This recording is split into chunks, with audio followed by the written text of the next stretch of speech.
భీమిలి మండలం కృష్ణరాజుపేటలో ఘనంగా హిందూ సమ్మేళనం. ఆర్ఎస్ఎస్ శతవసంతాల విజయోత్సవాల సందర్భంగా హిందూ ధర్మ పరిరక్షణే ధ్యేయంగా భీమిలి మండలం కృష్ణరాజుపేటలో హిందూ సమ్మేళనం ఘనంగా నిర్వహించారు. ఎస్ గ్రామ వికాస సమితి అధ్యక్షులు గాడు వెంకటప్పుడు అధ్యక్షతన కృష్ణరాజుపేట సంఘం మండల ఆధ్వర్యంలో ఈ కార్యక్రమం జరిగింది. ఈ కార్యక్రమానికి ఆంధ్రప్రదేశ్, తెలంగాణ రాష్ట్రాల ఆధ్యాత్మిక ప్రవచనకర్త రామకృష్ణానంద ముఖ్య అతిథిగా హాజరయ్యారు. భక్తులు ఆలపించిన దేశభక్తి గీతాలు, కోలాటం, తప్పెటగుళ్ళు, భజనలు, మంగళ వాయిద్యాలు ప్రేక్షకులను ఆకట్టుకున్నాయి. స్వయం సేవక్ సంఘ్ సైనికులు భారత్ మాతాకి జై, జై శ్రీరామ్ అనే నినాదాలతో సభా ప్రాంగణాన్ని దైవభక్తి, దేశభక్తితో నింపారు. ఆంధ్ర ప్రాంత బౌద్ధిక్ ప్రముఖ్ కొండపల్లి రామారావు మాట్లాడుతూ దైవభక్తితో కూడిన దేశభక్తే ఆర్ఎస్ఎస్ లక్ష్యమని, సనాతన ధర్మ పరిరక్షణలో ప్రతి ఒక్కరూ ముందుండాలని పిలుపునిచ్చారు. ఈ కార్యక్రమానికి గాడు వెంకటప్పుడు శాంతి సమర్పణతో ముగింపు పలికారు. ఈ కార్యక్రమంలో నిర్మలానంద స్వామి, గాడు వెంకటనారాయణ, గుడ్ల ఎల్లయ్య, రాధిక అప్పారావు, గాడు సన్యాసి నాయుడు తదితరులు పాల్గొన్నారు.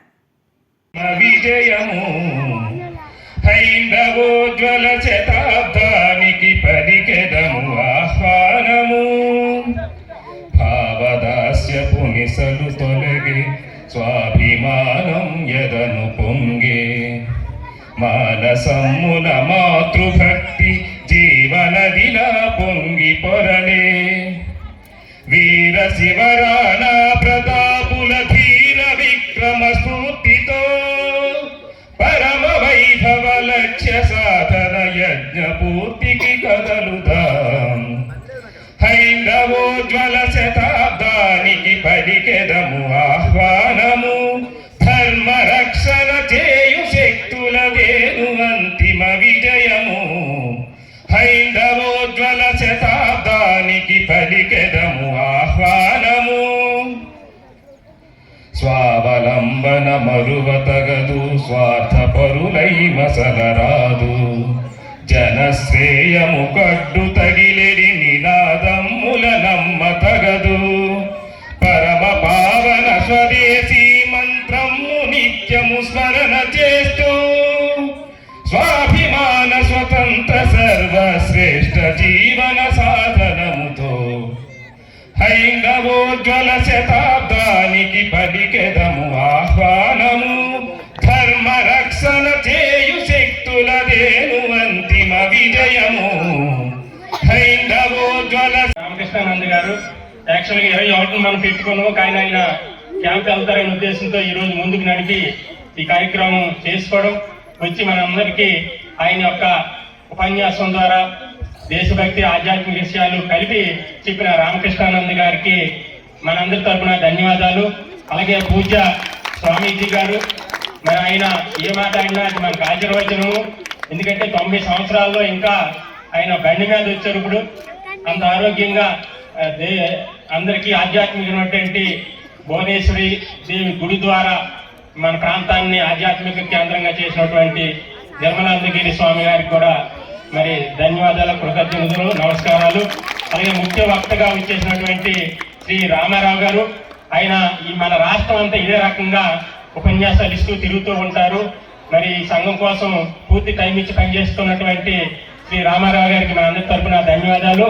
అలాగే అధ్యక్షత వహించినటువంటి నరసింహరావు గారికి కూడా మనందరి తరఫున ధన్యవాదాలు.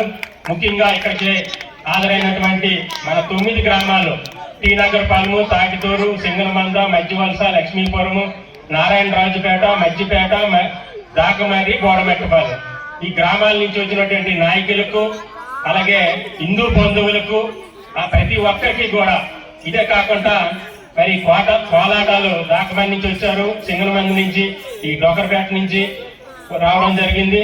అలాగనే తప్పిడిగుళ్ళు కరగానిపేట నుంచి రావడం జరిగింది. అదేవిధంగా మంగళ డప్పులు, అలాగే మాల డప్పులు, ఇలాగే అన్ని రకాలైనటువంటి ఇది బయట భజన వచ్చినటువంటి కళాకారులందరికీ కూడా ఈ వేదిక ద్వారా వాళ్ళకి కూడా కృతజ్ఞతలు తెలియజేస్తూ, మన గురువు గారు సమర్థ రామదాసు గారు శ్రీరామ జయ రామ జయ జయ రామ, శ్రీరామ జయ రామ జయ జయ రామ, శ్రీరామ జయ రామ జయ జయ రామ అన్నటువంటి ఒక అద్భుతమైనటువంటి బ్రహ్మతత్వ స్వరూపమైనటువంటి రామచంద్ర ప్రభు యొక్క నామాన్ని ఆయనకు ఉపదేశం చేస్తే ఛత్రపతి శివాజీ లోపల రామనామాన్ని గుండెలో ఉంచుకొని భారతమాత గుండె చప్పుడికి చల్లదనాన్ని ఇవ్వడం కోసం అడుగులేసినటువంటి ఛత్రపతి శివాజీ పుట్టిన నేల ఇది. మనం ఛత్రపతి శివాజీ వల్లక్కర్లేదు, ఆ మార్గంలో నడిచిన వాళ్ళకి ఛత్రం పట్టేలా ఉండగలిగితే చాలు, గుడుగు పట్టేవాళ్ళు.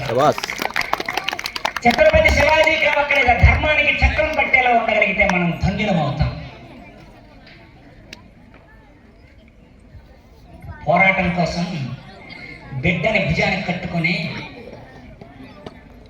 సైన్యంలోకి దూసుకుపోయి యుద్ధం చేసి తన ప్రాణాలను ఝాన్సీ లక్ష్మీబాయి యొక్క నెత్తురు ధారకు ఈ ధరణి తల్లి కంపించుకుపోయింది. ఒక ఆడపిల్ల పోరాటం చేస్తుంది. మనకు అసమానతలు ఉన్నాయి, వాళ్ళు ఎక్కువ వీళ్ళు తక్కువ అని. ముందు మనలో ఉన్న గొప్ప అన్నటువంటి భావాల కంటే నాయకుడికి కార్యకర్త ఉండడం తప్పు లేదు, కానీ రాముడు అన్న నాయకుడికి కార్యకర్తలు కావాలా, కార్యకర్త హనుమలా ఉండాలి. ఏ ఆశ లేదు, ప్రతిఫలాపేక్ష లేకుండా, ఆశ నిరాశ లేకుండా నిష్కామ కర్మ చేసినటువంటి ఒక కర్మ వీరుడు ఈ జాతికి ఆదర్శంగా ఉన్న వీరుడు ఎవరైనా ఉన్నారంటే మన జెండాలపై రెపరెపలాడుతున్నటువంటి జెండాపై కపిరాజు, మన ఆంజనేయ స్వామి. ఏదో ఒక ప్రతిఫలం ఉంటుంది. ఒక నాయకుడితో పరిచయం అయితే మనకేమైనా పనులు అవుతాయేమో, ఒక లీడర్తో పరిచయం అయితే మనకేమైనా పనులు అవుతాయేమో, ఇవన్నీ మనం చూస్తున్నాం. కానీ రాముడితో పరిచయం అయితే మన పని ఏంటవుతుందో తెలుసా? జన్మ జన్మలుగా పట్టుకున్న అజ్ఞానం అనేటువంటి ఏదైతే ఉందో వికారం, అది దహింపవేయబడుతుంది. వికారం పోతే విష్ణుతత్వం ఈ లోపల ఆత్మ సాక్షాత్కారంగా లభ్యమవుతుందని చెప్పింది భారతీయత.